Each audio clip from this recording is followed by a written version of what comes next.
Hello and welcome to yet another episode in Argumenta Podcast. Today we have with us Rajat. He's the co-founder of One Nation Youth. Rajat, thank you for being here with Argumenta Podcast and tell us about yourself, what do you do, and what your organization is about in particular. Indeed. Thank you, Joel. Thank you, Maria. Thank you, Minaj, for having me over here today. At the outset, before I could start around, explaining about what we do, I think it is most important. I acknowledge the efforts that you people have taken by bringing up this Argumenters podcast into play. You've utilized this adversity as an opportunity to convey your ideas and thoughts in the form of this podcast. So, huge kudos to you. And I'm pretty glad, and I feel proud to say that I belong to the same fraternity that you all are, that is Christ deemed to be university, and I'm just a year older to you all. So yeah, I'm a proud senior to you. Thank you so much, Joel, Maria, and Minaj. At the outset, One Nation Youth is an independent organization which aims about at trying to bring unity and equality through individual transformation, which basically, in essence, is unity of the thought, word, and deed, and which individually leads to equality, like seeing everybody in an equal manner, or trying to bring about equal opportunities to all people that we cater to, in the end bringing about individual transformation, which basically means in the process of doing both unity and equality activities, an individual is transformed. So the essence behind the organization is to involve youth in different streams, different activities that they can be a part of, in order to stop complaining, in order to stop trying to bring about unnecessary or negative connotations towards the society at large, trying to bring about an individual change, so that we understand how the society works, and what the need of the hour is. So in the end, a culmination of all these three things leads to empathy, which basically means we can put ourselves in another individual's shoes and understand what that person is thinking, so as to not judge him or her for their actions. So the whole essence is this is the bigger picture, but how we do this is in the form of volunteerism. So we involve all our students, other youth, into different activities which are more volunteerism in nature. We take them around to different activities, like probably school painting, food distribution, blood donation camps, so as to bring about a good exposure about the varied opportunities available for all youth to take part in a revolution that this generation can bring about. So that is about One Nation, and that is about how we do work. Thank you, But sir. what really drew you towards is it that there's a lack of perseverance shown by the youth with regard to policy making, or with regard to as you said, you are into volunteering and helping the society as a Indeed. whole, but what really makes you different from what's already present in the field today? We're not very different from any other organization for that matter, but where we differ is we create opportunities so as to not complain, as I explained earlier. How do we do that? I think all our gratitude, even my co-founders of the organization can concur with me, that we have come up with this Gurukula system of education, where we respect values, traditions, and we are trained to become leaders.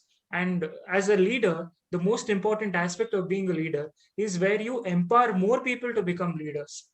So that kind of an organization is One Nation Youth, where we not merely create opportunities for students or volunteers to come and volunteer into a particular activity, but we in turn try to develop them into such beings that they themselves lead initiatives. Probably independent of One Nation Youth, or probably a subsidiary of One Nation Youth. They come back and they lead their independent pack together and go about bringing a change in society. So there are several organizations which deal with this aspect of creating leaders too, but trying to bring about the end goal of empathy, I think that's where we differ a lot. Mhm. So it's more like a ripple effect that Absolutely, carries it on to is. the It is. It is personalities of the people who volunteer. indeed, indeed. Like even So when Joan just spoke about like what makes One Nation Youth different from other organizations, like I being one of those individuals who actually keep a track of every activities that you undertake in the social media through published via social media. I've noticed something that is very particular, which is what like the word perseverance. Because if you look into their like all the listeners who are right and all the viewers right here, if you look into their social media pages, you will find the kind of activities, like irrespective of all the challenges they have, like irrespective of the challenging period we went through, the kind of activities that they were doing like throughout without a break is exactly the kind of perseverance that they put forth. And moreover, in a society where, like, to an extent, youth is getting limited to mere speakers or mere writers, and I mean, writers in the sense they just say things beyond acting on it. So all the first thing that we want beyond the scope of speaking is action, which is something that One Nation Youth literally portrays. And like even in this discussion, we intend to talk about the limitations, the scope of youth today. So even like Joel had been talking about, like my question is to Rajat, because it's not a question, it's like a general, what should I say? Kind of a query, being a senior of us, a person with a lot more experience than us. Like, how do you feel the contribution of youth plays a huge role in the countries or in the nation making today compared to what it was in the past? Do you have an opinion on this aspect as well? Absolutely. I think that's a wonderful question because, to be honest, with the research that has been provided, we find that India as a country has the highest number of youth population in the world. In the coming next half of the decade, I think we will be so powerful in terms of having the youth with extra potential that it will be hard for us to direct or deviate it in the right manner. There will be so much scope, there will be so much opportunities for people to be misled in the wrong direction. There will be so much opportunities for people to deviate doing the wrong things. How do we capitalize on all the talent? How do we capitalize on all the potential? How do we capitalize on all that is already available with us is the task that is present before us today. Why I stress upon it, the concept of youth being empowered and youth being enlightened and the youth being, probably given that the right kind of motivation is important today is because we are the leaders of tomorrow. How do you provide such kind of an exposure? How do you provide such kind of an enlightenment? How do you provide such kind of a activity based orientation is when you direct the youth towards ground reality as to what is happening today and how it is happening, what is the consequence of one particular action. Because as you just mentioned just prior to the interview, we have different leaders of different political parties, at their prime age today. We have Tejasvi Surya, one of the youngest MPs in the country. Likewise, we have Rahul Gandhi, who can still be considered a youth. They have their independent fan following, they have their independent probably say people who follow every letter of the word that they speak out. How do they bring about such change? Can you consider them having altered the direction that the country is progressing towards by getting down to the ground level? Is there something that you can concur? How do you tackle that particular solution? According to me, according to the limited experience that we have, there's only one way that you can do it: volunteerism at ground level. Volunteerism, by doing it at the ground level, is what will help an individual learn the harsh and true realities of life. How Narendra Modi is the Prime Minister of India today, in one of his recent interviews, or probably a late interview, he has explained that when he joined the Sangh back in the day, he started by painting the walls during one of the political parties or one of the political movements or rallies, and that is the ground level reality that he that has ingrained him to kind of live up to the ideals that have been set up by his political mentors. So my point is very simple: if you want to grow on top, understand what is happening in the bottom. And when you're understanding very thoroughly as to how your foundation is strong, then I don't think there is nothing stopping you from going on top. But when you go on top, the only thing you can do is you can come down. When I'm trying to convey it, I just mean to say that when you've reached an epitome of success, when you become the prime minister, there is no other role to play beyond that. You can only come back. There is only a steep fall behind. But if you have your foundation strong, then only then it is possible to get to that particular level. So answering to Maria's question, volunteerism is the best solution for today's youths, directing them towards the right guidance. And I think another core value that all leaders must possess is humility. And, like you said, not forgetting their roots from where they've started, where they began. And that is something that, is a quality that's coming up in most of these upcoming youth leaders like Tejasvi Surya and other leaders across the country. So do you think that trend would carry forward and help empower the next generation? I think I probably kind of differ. I tend to differ from your views, because with a lot of responsibility comes a lot of privilege, and when there is privilege, there is lack of humility. Okay. Correct. So is it when you're humble, you should probably see everyone in the same eyes. You should probably treat the sweeper who sweeps your road with the same respect that you would probably give the prime minister of a country. Are we seeing that today? Are we if there is a sweeper who's sweeping on the road and asks for a glass of water, for example, very basically, this just came to my mind. What is the first thing that you would probably do?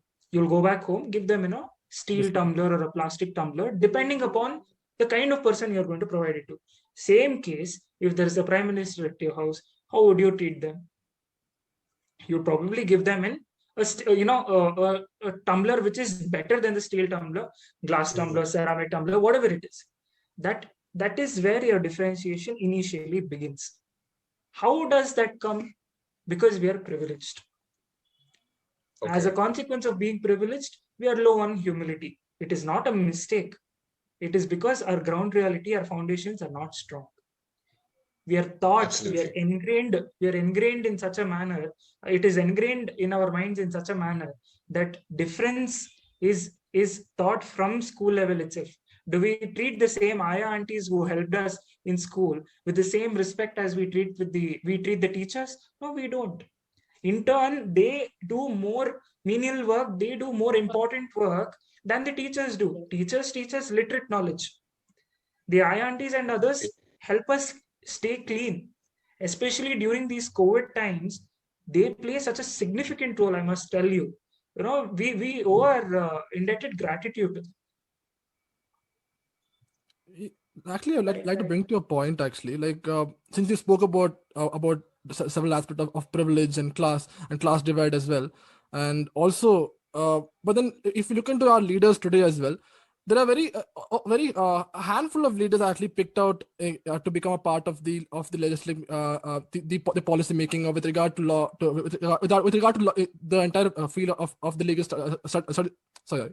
So basically, it takes a lot of time and a lot of space in order to accommodate youth into our politics as well. So basically, even if be it Tejasvi Surya as well, or even Rahul Gandhi as well, it took some time for them to bring them up. But then there must be a lot more talented people as well. But then the common argument might be that we have more experience. We have around 20 years. We have been in the political side.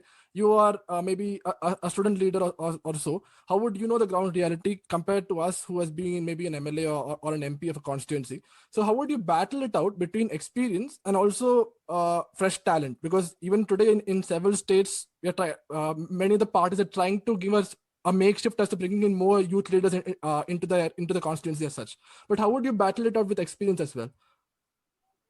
That's a beautiful thought.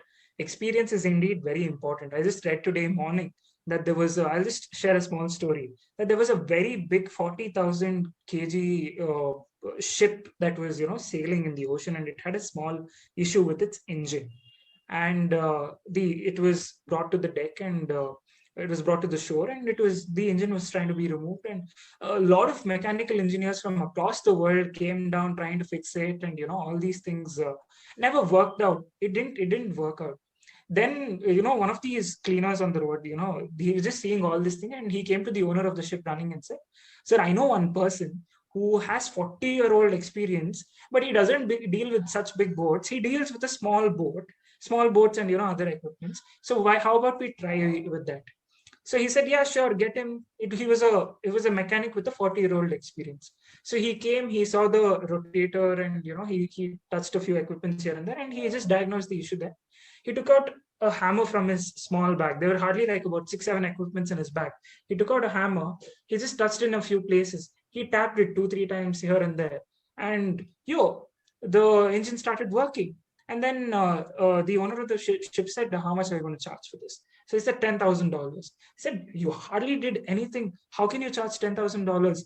He said, $2 for the hammering of the ship, like trying to identify the problem and bring about a resolution. To bring about a resolution, for the problem. But $9,998 was to know where to hit. So that 40-year-old experience has brought him the knowledge to know where to hit what, so that the ship starts working. So basically, in politics, what is really important is in Kannada, there's a saying, "Yav switch ottidre yav bulb on agutte anta gottirbeku," which literally translates to whichever switch you probably switch on, you should know which bulb probably turns on. So how do you get that kind of thing? You only get knowledge of it from an experience. We have Sri Santosh ji in the center, and he has a lot of experience. Does he have a lot of experience by being an MLA? No.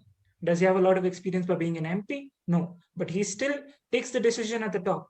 He's still a member of the working committee of the BJP there. Why? He has such a long experience. But as a counter to that, there is another story. Democracy is God. Government is the temple. Democracy is the God which resides in the temple called as government. Who are the gatekeepers of the temple, or which is the gate of the temple? It is the judiciary. Where does the role of the executive come? Executive is the priest. In Kannada, there is another saying.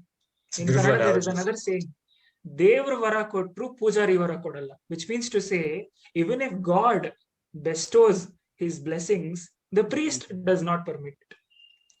And understand that he has led his life all time in the service of God, or probably has reached this particular phase after doing a lot of services to God, services to the temple, and services to the entire humanity in general, whoever, probably to the devotees or whatever. Therefore, my respect in general will be higher towards the senior priest compared to the lower priest, the junior priest. I beg your pardon. What the junior priest is in addition is made to do, the junior priest in addition is made to take care of the menial jobs. Probably say once the god is washed, probably take the vessels, get the flowers, decorate, and do all these things. So are you saying this is not an equal job? No, at the end of the day, you're worshipping God, you're worshipping democracy. What role you play, how significant it is, nothing of that sort. Every role in the temple is equal. Every role in worshipping democracy is equal. Every role, but if you want to do that, if you consider that treatment as a disgrace, the other evaluating option would be send them to do ground level work before itself. Let the youth, who will in turn become senior priests in reference to the temple, let the youth, who in turn become parliamentarians or members of legislative assembly, understand what ground reality is. Now you go ask any senior leader or probably a middle-aged leader who lacks experience, I'm not going to take any names for reference, who lacks experience, what the rate of one liter of milk is. Milk is an essential ingredient. Most of us at home have it, at least 90% of us, not the vegans, but at least 90% of the population in the country, minimum 90% of the population in the country has milk. You go ask a leader what is the value of 1 liter of milk. They will hesitate to mention. Of course, it is different in Gujarat, it is different in Karnataka, it is different in Tamil Nadu. Okay, understandable. What is the general rate of milk? Okay, it is fluctuating according to market price, etc., etc. Is milk a stock market commodity? No, it is an essential ingredient. It is a basic commodity. They will not be able to answer what the value of 1 liter of milk is. We have come to a stage where a liter of beer is cheaper than a liter of sunflower oil. Why is so? Why is it so? Essential commodity. It's treated as an essential commodity. Why is a liter of beer more expensive, cheaper than a liter of sunflower oil? This is a huge reflection of what the society is progressing towards. I'm not saying drinking is bad, but I'm just saying priority of the government in this particular issue is wrong, is bad. So that is that. So that is why I believe so I really it plays a very important role. Yeah, so I really appreciate these examples, because like I really wished if I could get these kind of examples when I study as well. Like they keep us remember things quickly, and they're like kind of interesting when the topic at hand is concerned. So I'm getting back to the track where even Joel was mentioning about the factor experience. Like everywhere, like wherever you go for a job interview, the first question they might ask us is that, are you a fresher? So this question in hand is like, okay, everybody will be, okay, I am a fresher. So when the answer is anchoring opinion to that question, they might have a frown, or if it's a kind of a firm where that they ought to have young people, they'll have a smile at their face. So this is the kind of attitude they have. It's a yes or no from them, considering the mere fact that they are a fresher or not. Basic two things that we all will be aware of that had happened recently. Like we had two young people getting into two amazing positions in the country. One, we got the youngest mayor in the country from Kerala, who is Arya Rajendran from Trivandrum. And second, we had the youngest individual to enter into judicial services from Rajasthan, Mayank Pratap Singh, if I'm not wrong with his name. So we have gotten two amazing individuals who came into these positions. So we got to know this news became, what do I say, something prominent or popular, because we have found somebody so young in these positions, which were pretty dominated by senior citizens or people who are not exactly senior citizens or people who are well versed with experience. So don't, like when we discuss a topic like this at hand, don't we feel that this experience also result in the extreme case of unemployment or people being denied of their opportunities, irrespective of having excessive qualifications or whatever that they have at hand? Don't we think that the experience again becomes a benefactor to people who are actually in such a jobs per se? Absolutely. And also adding on another point, if you don't mind, to Maria's question. So what do you think should be the criteria to choose somebody if you want to employ them? Should it be experience or should it be talent? And how do you weigh them on a scale? Well, that's a tricky question, talent versus experience. But hard work always beats talent, and experience is always backed by hard work. So somewhere down the line, experience kind of plays a more significant role, if not outrightly available or if not outrightly visible. The fact that the individual has become a mayor is not mere reflection of his ability to become a mayor. It is also a reflection of his individual hard work, which has gone behind the scenes, which probably we are not all aware of. Likewise, in the judicial services, how can a 21-year-old become an IAS officer? That is because he has the intellect. That is because he has the ability to pass an exam which is so competitive, which is ranked the second most or third most competitive exam in the world, and which is attempted by over 11, several lakh people across India. There, his talent of mugging up books did not come into play. His experience of having studied for a year or two or probably more has come into play. Therefore, my point is, even if there is talent, talent should reflect the hard work. And hard work over a period of time ends up being experience by itself. Therefore, talent in this particular case, like you just asked, has to run in parallel with experience, which ends up, resulting in hard work. And obviously, the reflection is the individual becomes a collector, the individual becomes an IAS officer, and the individual probably becomes a district judge or even the mayor for this matter. Now, answering Maria's question, when a fresher comes in and, this is what it is, it also boils down to an individual's personal choice. Whatever it is, we have to streamline our thoughts, words, and deeds into one particular direction. I might be being idealistic in this particular stance, but trust me, when I applied this particular formula in my life, it has just helped me make things very simple. I figured, my thoughts constantly through the day is law related, is policy related, is towards volunteerism. My words, the conversation that I'm having with these three people, Joel, Minaj, and Maria, is regarding volunteerism and is regarding progressive, direction that we are taking towards of the nation. And my actions, obviously, they will reflect what is One Nation Youth. It is the reflection of my thoughts and words in the form of an action. So when you couple all these three things together, that is your thought, word, and deed, then you end up doing whatever you like or whatever you love, which is enough criteria, regardless of whether you're a fresher or a person with experience. The person who is going to employ you will look at your commitments. And if you show on your CV, obviously with previous experience in the field of your choice, if you're an IT individual who wants to work in a particular field, your internship experience of having worked with developers and other allied IT activity related things will show that you are interested in this particular field for a long period of time. What all employers want to see is your connection to their particular field for so many years. If you show that through your student age itself, you're associated with one particular stream for a particular period of time, I think that is enough. If not, if the employer has one particular agenda that he's only going to do this, I think you're with the wrong employer. Please change your employer, go back to a person whose thoughts and whose words and whose actions comply with your thoughts, words, and actions. That's all it is.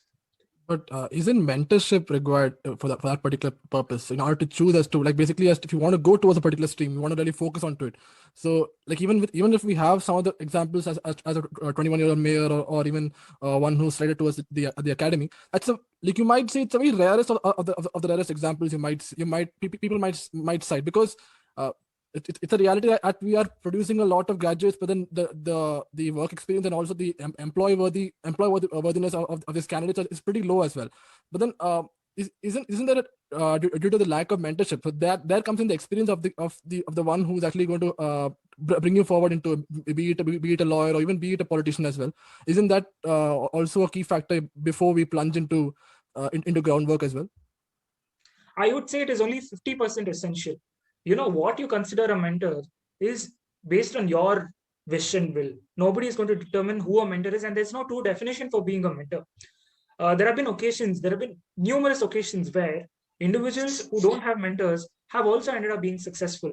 For a few individuals, one particular book is a mentor. For a few individuals, one particular thought itself is a mentor. What my mentor says is, hands that serve are holier than lips that pray. That is what my mentor says. Hands that serve are holier than lips that pray, which directly guides me to do the right kind of actions. There have been several reflections in the books. There have been people who are dead, with all due respect to them, who are considered mentors.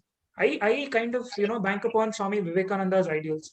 I bank upon Ramakrishna Paramahamsa's ideals. I bank upon APJ Abdul Kalam's ideals. All these people are mentors indeed, but are they alive to help us today? They're not. So the inspiration that you derive out of your mentors is more important than the direct guidance given out of your mentors. So the role of mentors is indeed crucial, but it depends upon person to person as to how you treat mentorship is. I think that's a very interesting point that we can all think about, because I mean, until now, everyone just thinks of a mentor as someone who's like a physical entity or another person that they have in their life, whether it's a family member or if it's a teacher or if it's a senior as their mentor. But then when you brought about the point of, something as little as a thought being your mentor and your guide, that really echoed with me. It's a really interesting point. And I think moving forward in this discussion, we want to know a little more about you and your organization and what kind of work do you do. So do you have any ongoing projects, any big projects or any upcoming projects? As I mentioned, we are an independent organization. We're not politically affiliated to any individual, any organization, or any party for that matter. What we kind of look forward to is trying to unite the youth to come together to bring about a difference in their in the capacity that they probably can. Our volunteerism extends to the concept to be as simple as probably just going and keeping a bowl of probably, say, grains on top of your terrace and a bowl of water so that you can serve animals. So you can serve birds, I beg your pardon. Or if there is an occasion where you can go feed a series of people, then I think you should just take up that particular activity. So any form of service done apart from yourself, to yourself, and done to any other section of the society, you automatically become a member of One Nation Youth. So there is no prescribed, like a registration form for you to fill up to be a part of One Nation. You serving anybody but yourself in that particular day, any activity that involves providing an opportunity for somebody to be happier than they were before, with whatever is available at your disposal. If you have 100 rupees in your hand today, and if you're satisfied with 40 rupees, save 20 rupees. Nobody has an issue. Now the 40 rupees, just feed another individual. So that is the motto of the organization, just, helping another person be happier on that particular day. The activities that we have involved ourselves in the last 3 years since inception of One Nation Youth, we have involved ourselves in a series of activities. We've started up with, we started with the conclave, where we had about 1,500 youth on the first conclave that happened on August 15th. Then consequently in Jan 26th, another 1,500 people, 1,500 youth from the society, who all collated together their ideas and thoughts about trying to bring about solutions in their capacities. So that was a conclave. It was a national forum which happened. Consequently, we had a blood donation camp. We had a series of blood donation camps, in fact, and we cater to different sections of society, from in terms of volunteering to this activity called as Divine Mother and Child Health Program. So there's another allied organization, Satya Sai Organizations, which has taken up Chikbalapur district as on an experimental basis to provide for the improvement of maternal mortality rate. So there we assist the volunteers of One Nation Youth, go and assist the doctors in terms of collating data, in terms of obtaining data, in terms of distribution of food and medicines and all these things. That was done every third Sunday. Then through the course of the pandemic, we took up several initiatives, first of which being the food distribution. Luckily, many of our friends and family from Christ turned up to be a part of this beautiful initiative started by One Nation Youth. And for a series of about 24, 28 days, we distributed food at dinner, so that and we made items such that even if the food was remaining, it could probably be used the next day for breakfast for these individuals. So the target audience for that was the migrant laborers. There was a huge crisis at that time in Karnataka, because there was not a lot of travel available for them to travel from here to their respective states. So over 10 to 12,000 packets of food was prepared through the course of those few days by the volunteers of One Nation Youth. And every evening we would go and distribute packets, say about 400, 500 packets every day we used to make, and go and distribute it to whoever we found was in needy of food. Then consequently, we came down to distribution of blankets and sweaters and these thermal wears for people who sleep on the pavements at midnight. It was such a beautiful gesture by the volunteers, because there's just a random probably hawker who's just walking and going, and after a tired day goes and he's sleeping, and it's very bitter at night. It is bitter cold at night, and one of our volunteers carrying a blanket, this goes, and when he's fast asleep, just goes, puts it upon the hawker and just passes by without saying a word.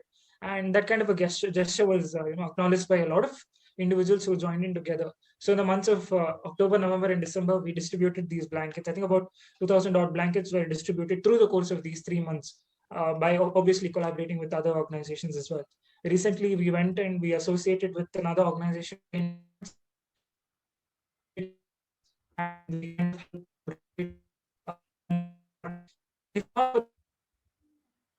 that particular area didn't have another school for children to go and get educated to. They had to travel for another 11, 12 kilometers to go join the nearest school. So through the efforts of that organization and ours, there was a renovation that was done, and the school kind of restarted. And with the help of the education minister, new teachers are going to be appointed so as to help that particular village get education. So these are the activities that we have associated ourselves. I think I've forgotten a few, but nevertheless, we plan to continue this in the next few coming years as well. So after listening to all these, like what Rajat has just said, and like what do I really feel is that One Nation Youth has a versatile way of doing things. It's not that they have a particular agenda that they only help these category of people for this set of works and all. The food distribution program, the modification of schools program, the like I also saw all these videos as well, that the blanket distribution, and an environmental drive was also there, if I'm not wrong. Indeed, yeah, we went to plant saplings. Yes, that's what I forgot. Yes, please. So all these things make me feel that One Nation is a very versatile organization working towards this. So, and throughout our deliberation, like we four did manage to discuss a couple of things, like within the paucity of our time. I really have a feeling that it's time for us to like literally project move ourselves towards the solutions that are made available in society, per se, against the problems that the youth today face. Like just the fact of the unemployment problem was just one of the zillion problems we can literally count down. There are several other issues youth as such face in the society, and which have to be addressed super soon. So what do you guys feel that we should have a solution as such against the problems for the problems that youth face today in society? I think the first problem, it's not a problem exactly. I think it's a lack of soft skills in the youth that is currently present. Even the generation before us, the lack of soft skills, especially in the Indian youth, reduces their rate of employability. And also, because of the competition, it also puts them at a disadvantage, because soft skills are essential not only in the professional field, but also in doing ground level work. And that's something that I've noticed about the youth in India today. Mhm. Like, how far has COVID affected your the entire process in the organization? Also, like as part of your works as well, and also with regard to groundwork in total, how is it really affected with that matter? And also talking about how the youth were able to come forward and take the initiative as such. Now, to be honest, this COVID came as a disguise and blessing. Sorry, blessing in disguise.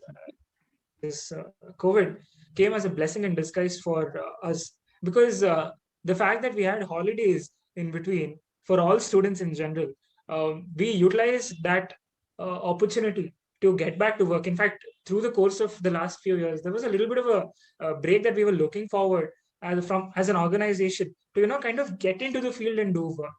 And just COVID just came at that point in time. I mean, as negative as the consequence was, we utilized it to our benefit, so as to initiate and inject into the society several other activities, be it in terms of food distribution, be it in terms of sapling planting, be it in terms of blanket distribution. I think this was one occasion where all volunteers of all cadres, all genres, all joined together to do this kind of an activity. Now, on this particular platform, I would also declare open another initiative that we are going to associate ourselves is in the field of education. So all this while, we had not dwelled ourselves into the field of education, and we are now going to step into the field of education also and help, if not one or a certain school, but several institutions together to probably get educated. So this concept of education from One Nation Youth is going to begin from probably tomorrow onwards. So this is one field that I wanted to declare open through this meeting. And this is this. So the COVID has not impacted us in any negative way. On the contrary, it has just been positive effect. There have been more efforts towards bringing about a change in the society, place of my residence tomorrow. There is no guarantee that where I am sitting today or where I am today, I might not be tomorrow. So there's no use keeping up, making promises that we can't keep up. Rather, on the contrary, it is better to create opportunities for individuals, and more importantly, create sustainable opportunities. So just in case I am not there or you are not there, that institution or that project should continue to happen in the same fashion that it initially in its inception began. So that would be one of the key agendas. So in order to bring about solutions to the society, it is very important to take into consideration sustainable development projects. How do we do that? By the youth actively participating in these initiatives that have taken up by the government. Now, let me bring a beautiful parlance or a beautiful comparison between what volunteerism and as an organization we do, and what as a citizen and the government does.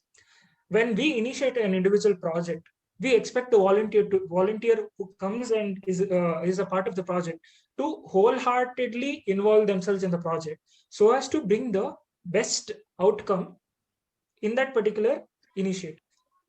If we take the blanket distribution into consideration, just as an example, we would expect the volunteer to probably bring blankets if they are not there, if we have not already procured, and get some kind of a logistical support in terms of providing a car or a two-wheeler or something, so as to facilitate the distribution. That is the contribution that the volunteer is doing. What is the volunteer getting out of this? Mere satisfaction. There is no monetary gain to the volunteer. It is just a feeling of gratitude, saying, okay, another being like me is able to sleep peacefully at night. Now let's take the example of the government. Government takes up initiatives. Government brings up programs. How much do the citizens involve themselves in the project? We are no volunteers. Obviously, we are not destined to do it. We are not forcefully supposed to be doing it. It is not our job. As citizens of the nation, it is not our job to go take part in government policies or take part in initiatives of the government. We are not bound to do so. Of course, we have our own individual things to deal with. We have our jobs, our professions, our education to do with. But when you compare them with a volunteer, when a volunteer can do this for their satisfaction, as a government, as a citizen, where we have chosen our individual representatives, it is our job to take part in these initiatives of the government wholeheartedly as well. Let's take the Swachh Bharat, for example. Very basic example. How much have we contributed to the government by taking part in this particular initiative. It is such a beautiful initiative. How much efforts does it require? Merely because the government is not acknowledging your individual contribution. On the contrary, in an organization like One Nation Youth, your individual contribution is recognized, maybe in terms of providing a certificate to your contribution, or that mere satisfaction is sufficient because it is a small group. What we as citizens of this nation want is acknowledgement for the efforts we are putting in, Yeah. which is very wrong, which is where the initial problems occur. Acknowledgement leads to fame leads to gain, and gain leads to desires. And it's a ripple effect. Everything just goes down like a domino. Therefore, not seeking acknowledgement is one of the best solutions for the youth. Continuously go around doing work. Acknowledgement will automatically come regardless of whether we want it or not. Because publicity, regardless of whether it is positive or negative, it is always beneficial. To the person who it is being publicized against, either positively or negatively, it is good only. If we say tomorrow that Ramesh Jarkiholi was caught in a CD scam, we are just popularizing the term Ramesh Jarkiholi, regardless of whether it is him involving in a in an activity which is defaming his character or not. His name is being popularized at the end of the day. So the solution for the youth is not to seek acknowledgement for the efforts that they are putting, but to continuously keep putting these efforts. So that is one of the best ways to look about it. So taking that notion into genuine consideration, like literally something worth for a thought. Like each of us individually, like we all know how to think of something. It's all about the point that we take up the initiative, because the peculiarity of youth or the youthhood or our age of being somebody who belongs to youthhood is the enthusiasm we have, the physical advantage we have, and the kind of expected perseverance from our side.